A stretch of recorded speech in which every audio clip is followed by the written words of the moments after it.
little bit older, little bit younger, but they are from why? Because the opposition political parties in Egypt, they wanted reform. They wanted reform. But these young people who went out, they understood by instinct that this regime is unable to do any reform. Then it should be changed. It needs a surgery. It doesn't need ointment. So they understood clearly that the regime should be changed. Not only one person or not only one minister or a government. That's why they insisted on the regime should go. And they used very good slogans and very good jokes as well. I'll tell you some of them because it shows the social taste and temper and the behavior of the Egyptians, who can be patient for many years, but at a certain time they will revolt. Some of Heinz Fischer, the Austrian president, said the people of Egypt are great people. They deserve Nobel Prize. So it is many sayings like this that showed their appreciation, high appreciation of what happened in Egypt during the revolution. It is not like the Romanian revolution, Ceausescu. It is not like the French revolution. It is a green revolution, very peaceful revolution.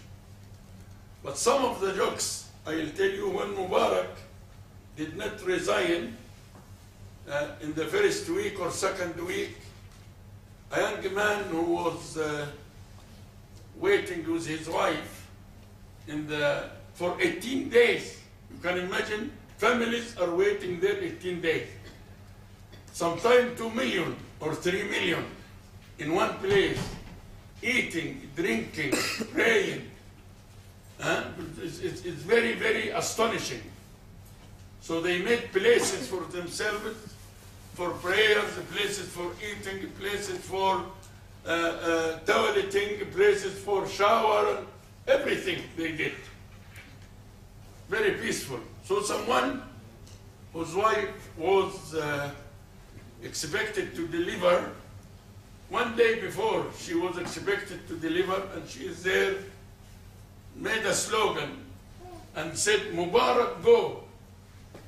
My wife is going to deliver a child," and the baby or the infant said, "He doesn't like to see you." So it is very, very interesting jokes came out during that period. It shows the nature of the Egyptian people and the Egyptian taste in during the revolution.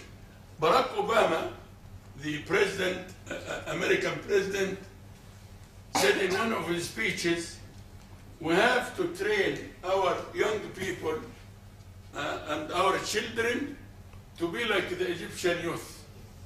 It's a great saying, really, because they showed a very unique example in demonstrating and in revolting against injustice and against the dictator who ruled 30 years, and he was sick, unable to take proper decision. And during his rule, during his term of 30 years, Egypt became one of the most underdeveloped countries in the world. We are almost 85 million now. and 43, more than 50% are living under the poverty line.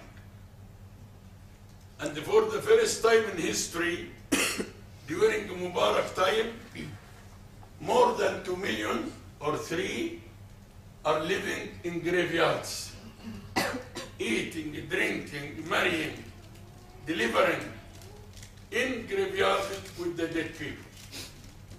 And Egypt is a country of great civilization. Everyone knows about the history, about the pharaohs, about the pyramids, the Sphinx, and it has one of the most or the oldest university in the world, that is Al-Azhar University.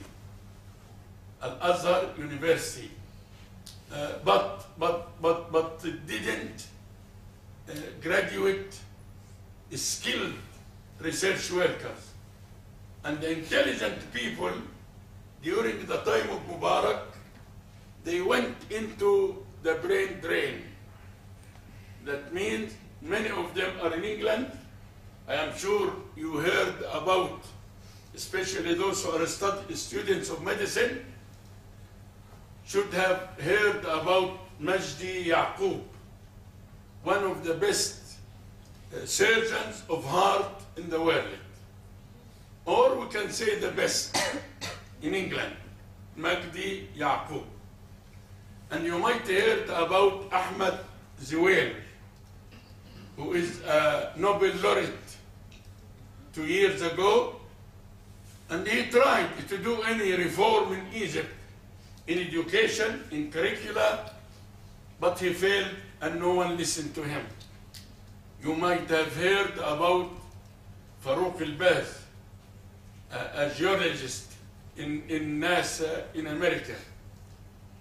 The pioneers whom he trained, whom Mr. El-Baz trained, when they went first time to the moon, they wrote a very interesting sentence praising their trainer, Mr. El-Baz, and wrote on the moon as if Mr. El-Baz has preceded us to the moon. So we have intellectuals, we have skilled people, we have some intelligent research workers, but either you stay and kill yourself like Bouazizi in Tunis, or demonstrate, or you travel away, find another place to work for. No proper research centers, no proper education, and the life is under the security, the hands of the security. Any problem in Egypt is solved by security people, not even by the court people. 2 of my friends have just come out today from prison, politicians, political prisoners. Mr. Khairat al-Shatir, who is the deputy vice or deputy of the Murshid of the Muslim Brotherhood. Today only he went out from prison, and Mr. Hassan Malik. And because they were prosperous in economic life and business, their money was taken from them 4 years ago. They were tried in front of military courts, although they are civilians. And just today, because of this revolution, they came out from prison. But still, there are many political prisoners. But the paradox is, the Minister of Interior of Mubarak was in prison with them since 15 days. And one of the most prosperous thieves in the name of business, Ahmed Aiz, is also in prison with them. And the many others who were helping Mubarak, who have been stealing. You may not believe it. You may not believe it. But if you imagine that Mubarak and his team